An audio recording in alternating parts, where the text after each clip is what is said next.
Hello and welcome everyone back to the 2020 Online Music Promotion Summit. I hope you find today's session valuable and inspiring as we learn from some of the brightest minds in music promotion and in management. This session is a real treat because we're diving into the world of artist management, where you'll learn from some of the best minds and leaders in the industry, and they have been instrumental in shaping the careers of countless artists. For those of you who don't know me, I'm Darrell Campbell, and I'm your host for the summit. My mission is to bring together the best tools, resources, and professionals to help indie artists thrive in this ever-evolving music landscape.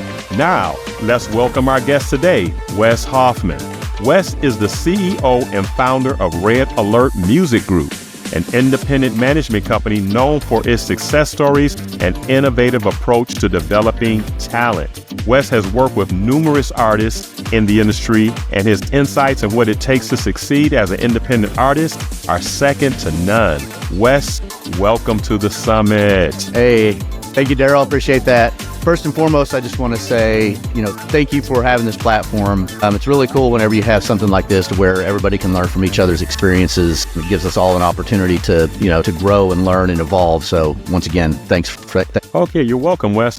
Now, can you tell me a bit about your journey, like what inspired you to start Red Alert Music Group, and how did you even get into artist management in the first place? Well, to hit on the first part, what the inspired part really kind of comes from, I can't really pinpoint an exact moment as far as what inspired me to become an artist manager. But I can tell you, my journey unfolded in distinct stages. It began with a close friend of mine. His name was Dale Simpson, whose nephew was a drummer in the band Crooked X. That was a rock band that was, for exceptionally talented teenagers. They were really young, 14, 15 years old, and they just had the polished rock star image, the commanding stage presence, the anthem-worthy sounds, and they quickly gained some traction. They also had a really supportive family group, so, parents were behind them, and so they entered into this national TV contest. I think it was on CBS. It was like some morning show thing. And they ended up placing second, and second wasn't bad because it caught the attention of legendary artist Doc McGee, artist manager, Doc McGee, and his business partner at MPM, Spencer Proffer. And so under MPM's guidance, Crooked X landed a record deal with MPI and Capitol Records, and then that success paved the way for them, having opening slots with Kiss and Ted Nugent and Alice Cooper and Blackstone Cherry and Skid Row. And they even had performances on Jimmy Kimmel Live, back in the day. So a lot of cool things came their way at a very, very young age. Unfortunately, they had some internal struggles later on. They also had a tragic passing of the guitarist, Jesse Cooper, and the band ultimately disbanded. But working with Crooked X, along with Dale, was a tremendous learning experience because we had the rare privilege of collaborating with some of the most talented and respected people in the industry right out of the gate. It was educational and inspiring, to answer your question. because it was inspiring for us to just be a really, a startup artist management company and dealing with these really young kids. And then all of a sudden they're dealing with, one of the top artist managers in the industry. So yeah, it was, a stroke of good luck, quite honestly, for Dale and I. And then afterwards, after that band, or about the same time as that band was disbanding and things were going on, Dale and I continued to, operate. Our banner was called Hoffman Simpson at the time. We were managing rock bands and progressive country artists, and we had some pretty decent success with some of those. And then in addition to Crooked X, and I can't say that we weren't the ones that were that took Crooked X where they went. That was Doc McGee, and don't want to misconstrue that at all. We just got to see it kind of from behind the scenes because we were first in, and then they were picked up by Doc and his company. But then we got to ride that wave as far as all the things that were going on with that band. But I was with the successes that we had, I got hit with something that kind of major happened. Well, really major that happened was Dale's unexpected passing in the summer of 2011. And that hit me really, really hard. And at that point, I made a decision to transfer all of our artists to other artist managers. And I took a hiatus from management and really just from the music business in general. And so during those years, I focused on, my own investments and exploring other ventures and keeping a close eye, on the music industry, because I knew I'd probably jump back in at some point. But, something that I hadn't said yet is that while I was in the music industry, or during the same time I was in the music industry, I also had a background in tech and marketing, and helping startup companies do that as well. So I had this trifecta of talent, if you will, that was back then really wasn't as valuable as it is now. And so, going back to, I think you asked the question, what led me to create Red Alert? Mm-hmm. The fact that I have been in music, tech, and marketing simultaneously for I'm going to show my age here, 30 years now. I often described it as like a Dr. Jekyll and Mr. Hyde story, because early on, I used to spend my days in a professional work environment in the marketing and tech world. And then at night, I would transform into this passionate rock and roll vocalist chasing the dream, hoping to make it big. And so, starting off as a vocalist, like I said, playing in local rock bands, performing cover songs, I did that for years. And then I eventually transitioned over into writing original material, recording original music. And then that shift actually brought some notable successes for myself. And then which quickly plunged me into the complex world of record labels, contracts, publishing, royalties, licensing, endorsements, trademarks, if I didn't mention that one. You name it, all these things that people take for granted a lot of times, but there's a lot of complexity and legal issues that are involved in that, and the big word recoupment that you got to be aware of, especially when you're dealing with labels and people that are willing to invest in your career. And so while navigating the business side of the music industry, I also spent a significant amount of time touring, like I said, and performing on stage. And, I truly, truly love those moments, and the energy that you get from playing in front of a crowd. It's just a super addictive experience for everybody that's out there that's ever done it. You know exactly what I'm talking about. And so going back to the Jekyll and Hyde metaphor I used earlier, Dr. Jekyll ultimately won out. And so I primarily, keep my nose to the grind on the business side of things. And that's, again, bringing those talents of the trifecta of music, marketing, and tech, I started Red Alert. Nice. That is extremely interesting. I'm sorry to hear about the passing of your partner as well. Now, what do you believe is the biggest misconception about artists have about working with a manager? Misconceptions. There's a lot of them. I would say, I don't know if it's the biggest, but the one that comes to mind, I would say a lot of times artists or bands approach that as if kind of like the same way that they used to approach signing a record deal with a label. They think that they've achieved this major goal because they got somebody interested in them, and now somebody's going to be willing to handle all these things for them. And in reality, that really couldn't be further from the truth, because in my opinion, a good manager doesn't necessarily take work off your plate. They really are going to be bringing you more opportunities, which means more tasks to tackle, a busier schedule, additional coordination, increased focus on fan building and engagement activities. All of which should obviously lead to more revenue generation, but that also means that you're going to less likely have less free time. And especially in the crucial stages of building a fan base, and that foundation is really necessary to maximize the potential of any kind of revenue generating business, especially in the music industry. And it's always kind of interesting, again, I know this is a misconception question, but a lot of times artists are all about, I just want to be a music artist. I just want to create music and do all this stuff. And it's there's a little bit of misconception to that as well, I believe now. It's you got to be more than just a music artist. You got to understand how to connect with fans and what are the situations or what are the things that allow you to connect with fans. And that is a content creation and fan engagement strategy. What I run across as a misconception is a lot of people think a manager is a sugar daddy.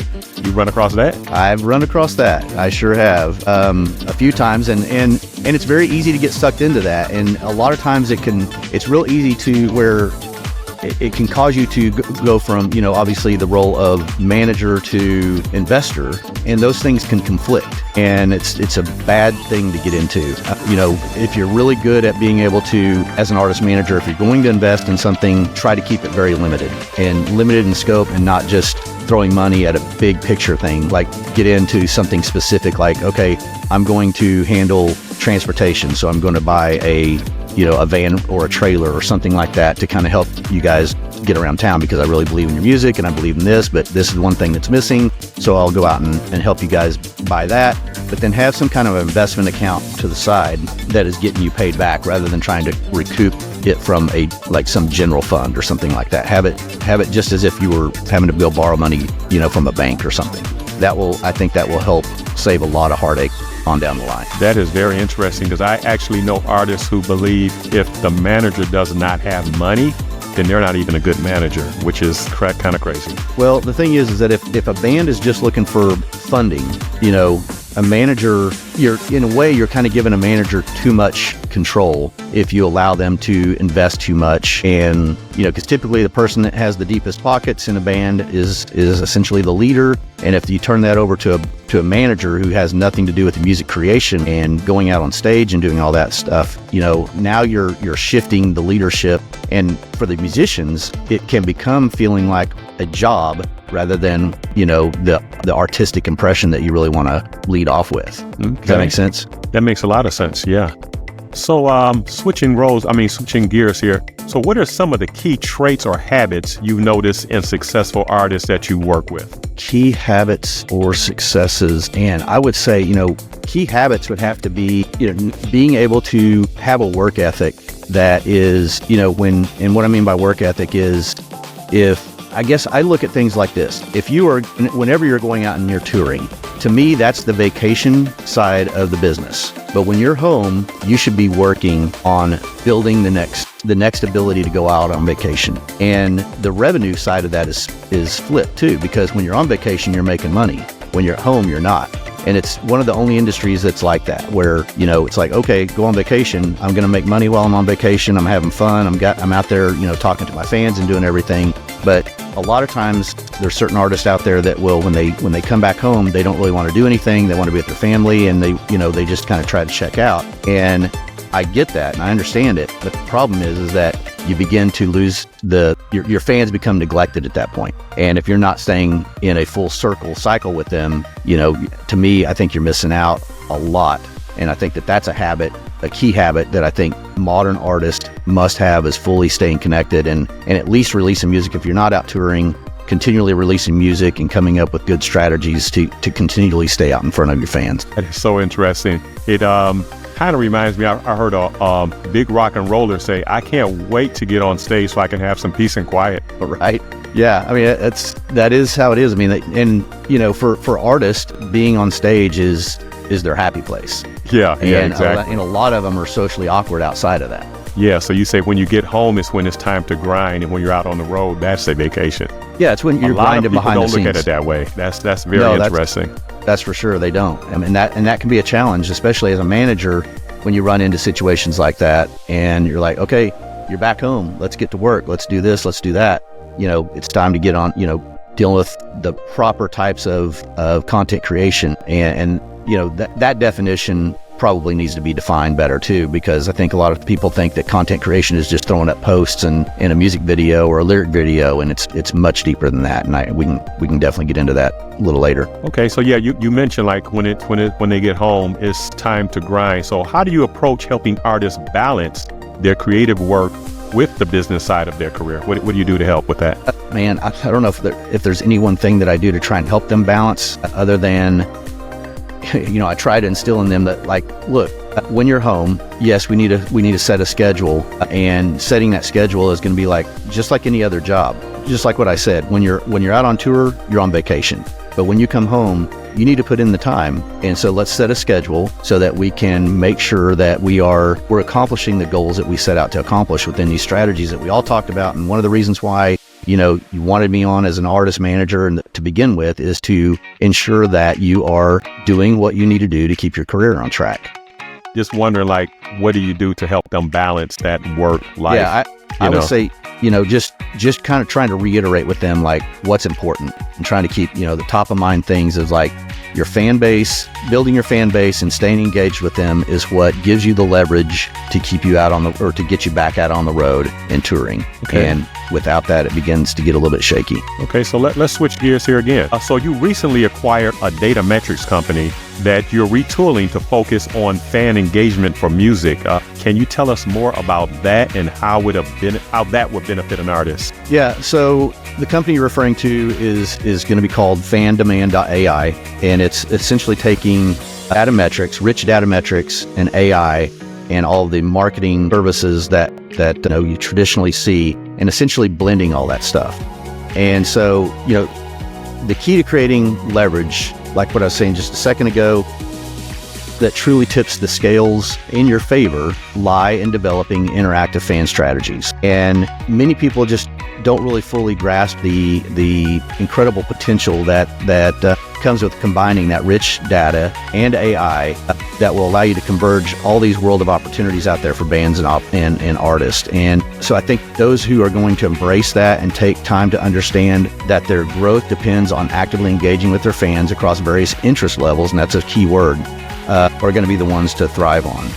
And that process is going to start by, identifying fan interest and taking action by incorporating that stuff into your content creation, your themes, your merchandise, your lyric videos, visualizers, contests, trends, anything that you can do to foster a deeper and more meaningful connection with your fans is going to turn them into passionate advocates for your music. And that's also going to cause them to become the catalyst for new music discovery, because they're going to be the word of mouth people out there. They're going to be saying, man, I ran across this band or this song or whatever, or this content, and I saw this stuff on social, and here's what they're doing. You should check them out and give them something different to talk about, because if you can pique their interest, and what I'm saying, so like, I'll give you an example. Let's say one of the bands that I'm working with is really into UFOs and Bigfoot theories and things like that. And so if you can begin to talk to groups that may have no idea that you're in a band or that you're dealing with music or whatever, and you begin to talk in these forums, you begin to talk in these podcasts and stuff specifically about these other interest things, and now you begin to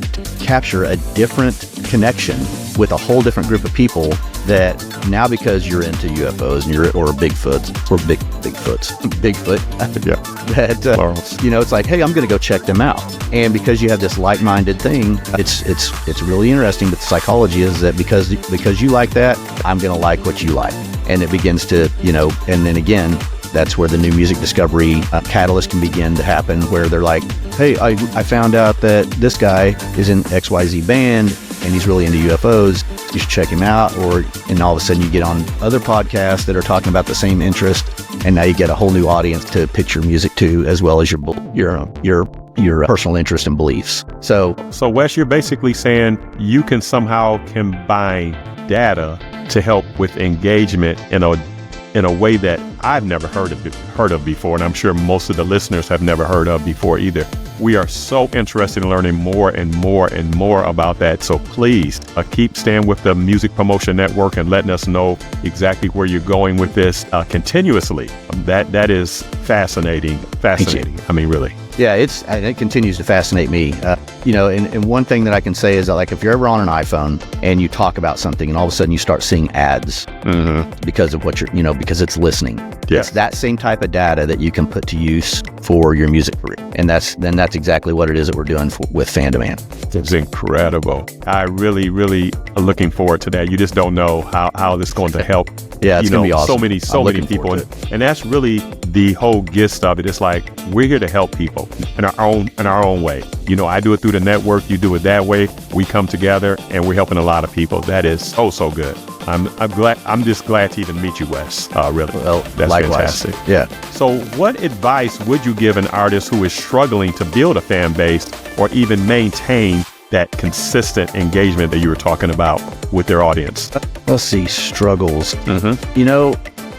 I would say an artist who can take time to truly understand, and you hear fan base come out of my mouth a lot because I really think that that's the center point, but who understands their fan base interest and actively engage with those interests at a deeper connection are the ones that are going to be the most likely to succeed. On the other hand, there's bands that rely solely on releasing just new music, booking tours, and without a clear strategy for cultivating that fan engagement. I think that they're just setting themselves up for disappointment. They're going to face the harsh reality that those fans are going to quickly shift elsewhere because there's so much going on. I mean, you got so much music being released on a daily basis that eventually their attention is going to get taken somewhere else because you stop trying to engage with them. And the good news is that if you know that, the outcome is entirely avoidable. You can, with the right approach, you can get right back on track and create your own strategy. If you think you're way off in the weeds and you've lost your fans, it's really easy to make a 90-degree turn and go, I know how to get them back. I just got to, take an inventory of what we've got going on and say, all right, we're listening again and we want to know what's going on and we're here for you, and begin to reel them back in. I think fans are at the center. You just have to know what drives your revenue streams, and that's true engagement with your fans. That is some great advice. It's kind of reminds me of that old G.I. Joe slogan. Now you know, would it say knowing is half the battle? That's right. It is. I mean, I think people get too complex with things a lot of times because you got all this, tech and marketing, and everybody's trying to figure out, the latest and greatest little cheat code. And yes, there are cheat codes that you can really put to use for sure. But it's a matter of, how genuine are you going to be with those cheat codes? How genuine are you going to be with the data and the fan opportunities that you get with those cheat codes? I am so glad you even mentioned that. The complexity of technology is kind of intimidating for a lot of artists. And I'm glad you brought that up, because with technology and even the things you're talking about, it almost sounds like it's getting more complicated, but you're saying you have a way to simplify things. Is that what you're saying? Right.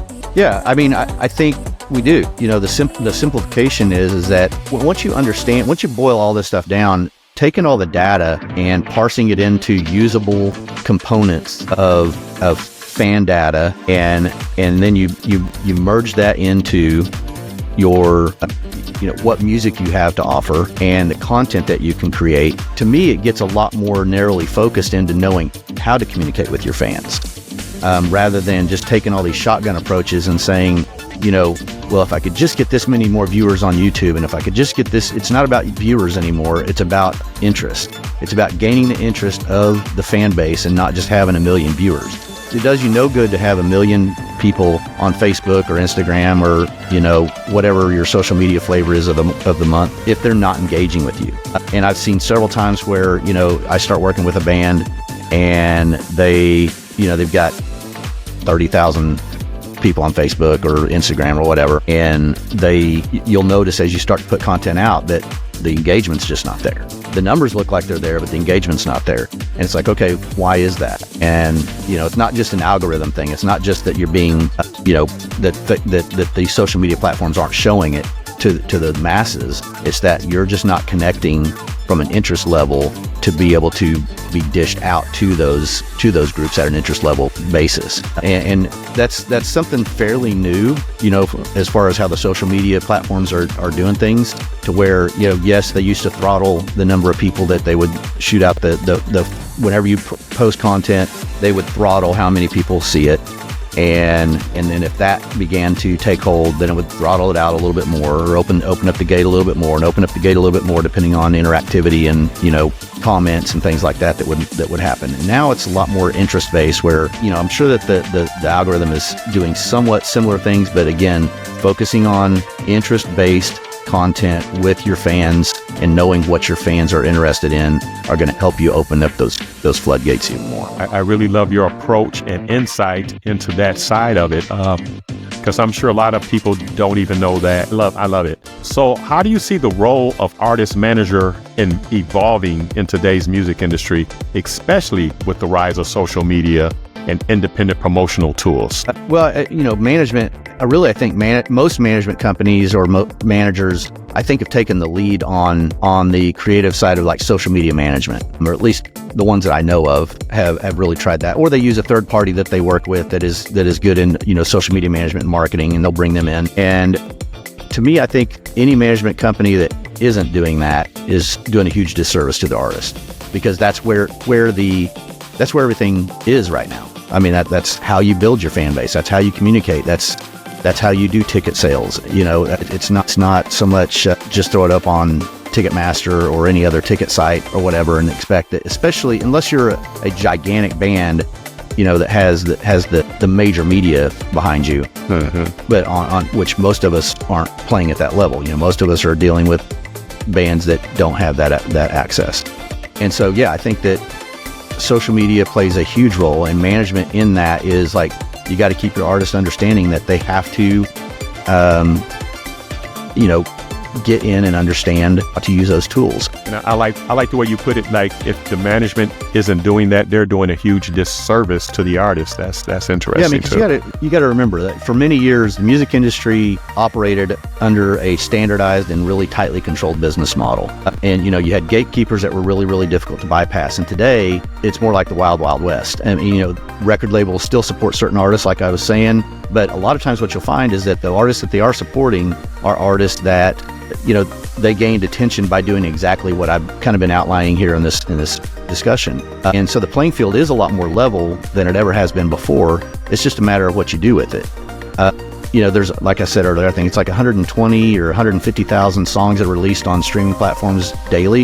Yeah, isn't that crazy? And so the competition for listeners' attention is insane. It's immense. And so to improve your chances of standing out, it really kind of starts with two components: creating great music and then building and actively engaging with fan base. And if you can scale both, then you gain leverage necessary to do everything that you need to succeed. And I think that, what you have to kind of understand is that when I use that word leverage, these things that require you to succeed are when you can leverage the fan base and get the fan base engaged in your music and at your interest levels, and then you begin to ask for the ticket sales, ask them to come to the shows, and you're actually talking with them rather than to them. And that's another big key thing is like you want to kind of get down to their level where you're not just another ad being thrown at them, because they see tons of that.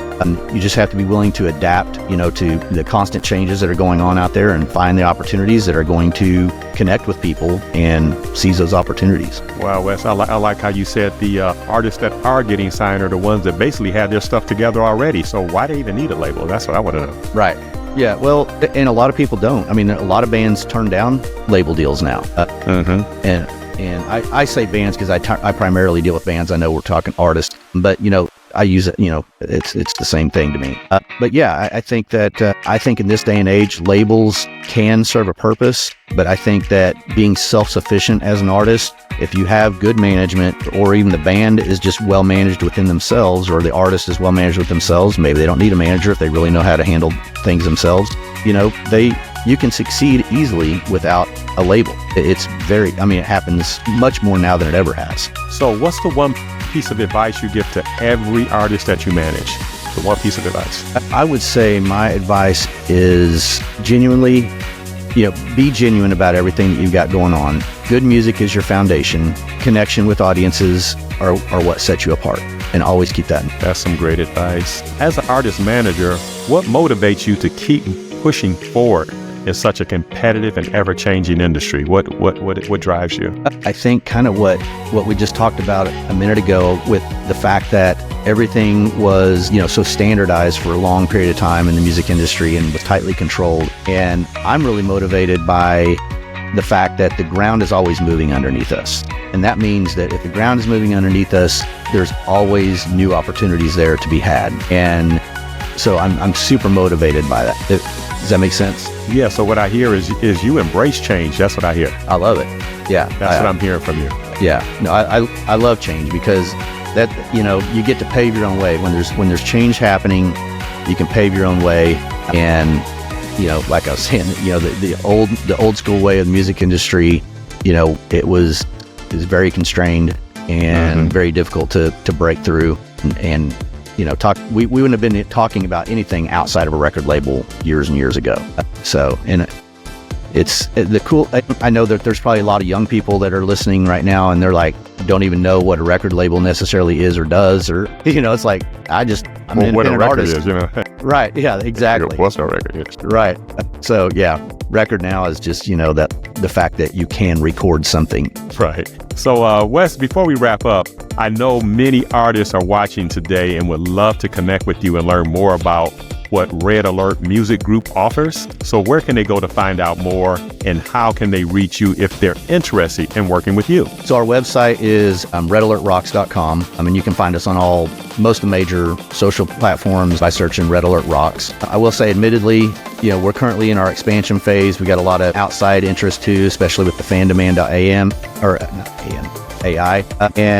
So our focus is not so much prioritizing on services that we're providing outside of our artists and the consulting clients that we currently have. Not that we're not looking for other people. We're always looking for other artists to work with and stuff like that. But I would say that from a perspective of, like, if you go to our socials and you go to our website or you go to these things, what you may not notice the cool stuff that we do at those locations. You have to kind of begin to know the artists that we're working with and consulting with to be able to kind of see those things in action. So the best thing is to, if you reach out and we can have a conversation. If you really think that you're at a point where you need management, and that's another key thing too, is a lot of people think that, I need artist management because I don't know where I'm going. That's not necessarily what you need. You're going to have to do some soul searching there to find out where you need to go.